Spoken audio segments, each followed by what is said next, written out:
మేము ఒక గ్రామం వెళ్ళి ఇట్లే మహిళలను కూర్చోబెట్టి చెప్తా ఉన్నాం. మా కార్యకర్త బొప్పాయి పండు తింటే గర్భం పోదని చెప్పాడు ఆయన. మేము మొత్తం మహిళలందరూ, నీకేం తెలుసు డాక్టర్ ఇటు చెప్తావు, నువ్వేమన్నా పిల్లల్ని కన్నావా?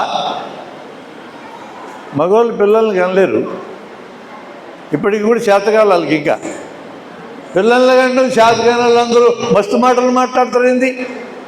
మీ ఒక్కరికే చేతవా పని?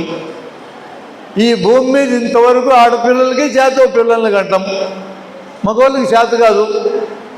లవ్ డైలాగులు మాట్లాడతారు మగవాళ్ళందరూ కలిసి అని ఆయన తిట్టారు.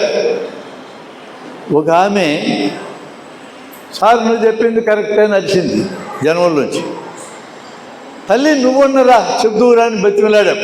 స్టేజ్ ఎక్కి నువ్వు చెప్పింది కరెక్ట్ సార్, బొప్పాయి తింటే గర్భం పోదు నాకు తెలుసు చెప్పడం మొదలెట్టింది ఆమె.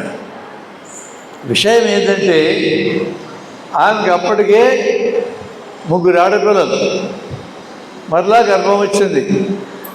4 రోజులు కూడా ఆడపిల్లలు పుడుతుంది, భయం వేసింది ఆమెకి. ఇంక ఈ గర్భం పోవాలని నిర్ణయించుకుంది. ఆమె పొలంలో బొప్పాయి చెట్లుంటే రోజుకు 2 బొప్పాయికాయల లెక్కన తిన్నది.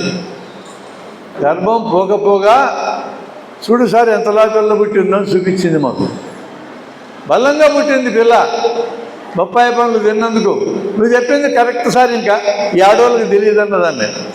అలాంటి ప్రాక్టికల్ థింగ్స్ కూడా ఉంటాయి. మూఢనమ్మకాలు పోగొట్టాలి అంటే ఆచరణలో పనికొచ్చే చెప్పాల్సిందే.